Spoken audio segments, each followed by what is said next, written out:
Hello বন্ধুরা, প্রিয়া ইপসা কিচেনে তোমাদের সবাইকে স্বাগত। শীতকালে সন্ধেবেলায় চা বা কফির সাথে দেখবে পকোড়া বা চপ খেতে বেশ ভালো লাগে। তাই আজকে তোমাদের সাথে ভিডিওর মাধ্যমে শেয়ার করলাম ভেজ পকোড়ার রেসিপি। এটা তোমরা মুড়ির সাথেও খেতে পারো। রেসিপিটা ভালো লাগলে প্লিজ আমার চ্যানেলটিকে লাইক ও সাবস্ক্রাইব করে দিও। তবে দেখে নাও আমি এটা কেমনভাবে তৈরি করি। ভেজ পকোড়া করার জন্য কি সবজি নিয়েছি দেখো। নিয়েছি বাঁধাকপি কুচি, নিয়েছি ফুলকপি। ফুলকপিটা দেখো এরকম ছোট ছোট টুকরো করে কেটে নিয়েছি। আর নিয়েছি পালং শাক কুচি। গাজরটাও আমি এরকম ছোট ছোট করে কুচিয়ে নিয়েছি। আর নিয়েছি পেঁয়াজ পাতা, তবে পেঁয়াজ পাতার আমি সাদা অংশটা কুচিয়ে নিয়েছি। আলুটাও দেখো এরকম ছোট ছোট টুকরো করে কেটে নিয়েছি। সব সবজিগুলো আমি কেটে ভালো করে ধুয়ে নিয়েছি।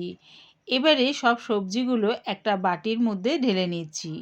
তোমরা এখানে তোমাদের ইচ্ছা মতন সবজি ব্যবহার করতে পারো।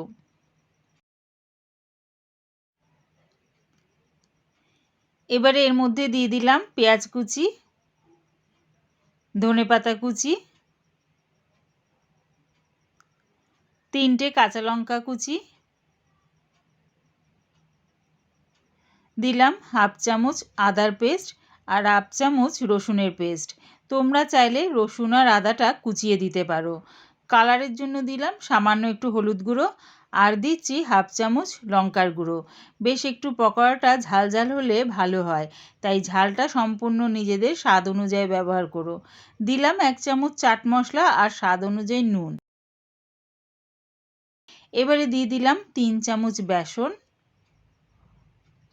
আর দিচ্ছি 2 চামচ চালের গুঁড়ো। তোমাদের কাছে যদি চালের গুঁড়ো না থাকে তাহলে এর মধ্যে কর্নফ্লাওয়ার ব্যবহার করতে পারো। চালের গুঁড়োটা দিলে কি হবে, দেখবে পকোড়াটা বেশ মুচমুচে খেতে লাগবে। সব কিছু ভালো করে মিশিয়ে নিচ্ছি, তবে বাইরে থেকে কিন্তু আলাদা করে জল দিতে লাগবে না। দেখো মিশ্রণটা কিন্তু এখনও সুন্দর করে বাইন্ডিং হয়নি, তাই আমি আরও 2 চামচ বেসন আর 1 চামচ চালের গুঁড়ো দিয়ে হাত দিয়ে চটকে ভালো করে মাখিয়ে নিচ্ছি। সবজি দেখবে এরকমভাবে যদি চটকিয়ে মাখানো হয় তাহলে দেখবে খুব সুন্দরভাবে বাইন্ডিং হয়ে যায়। নুন যেহেতু দেওয়া আছে তাই সবজি থেকে জল বেরোবে, সেই জলেই দেখবে সুন্দরভাবে দেখো মাখাটা হয়ে গেছে। পকোড়ার জন্য রেডি হয়ে গেছে। গ্যাসটাকে হাই ফ্লেমে রেখে বেশ খানিকটা রিফাইন তেল দিয়ে দিলাম।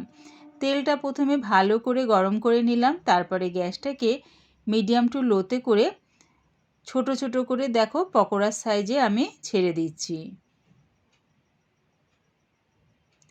যতগুলো কড়ার মধ্যে ধরবে ততগুলো দিয়ে একদিকটা ভাজা হয়ে গেছে, আরেক দিকটা ভাজার জন্য উল্টিয়ে দিচ্ছি।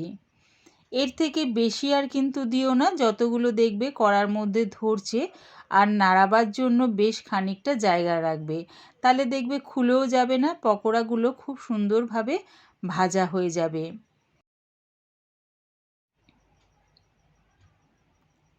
দেখো পকোড়াগুলো লাল লাল করে ভাজা হয়ে গেছে। এবার এইগুলো আমি নামিয়ে নিচ্ছি।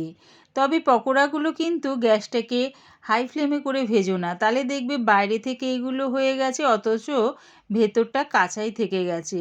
তাই জন্য যখনই পকোড়াগুলো ভাজবে গ্যাসটাকে মিডিয়াম টু লোতে করে দেবে। আবারও ওই একইভাবে পকোড়াগুলো দিয়ে উল্টে পাল্টে লাল লাল করে ভেজে নামিয়ে নেব। দেখো একদিকটা ভাজা হয়ে গেছে, আরেক দিকটা ভাজার জন্য উল্টিয়ে দিচ্ছি।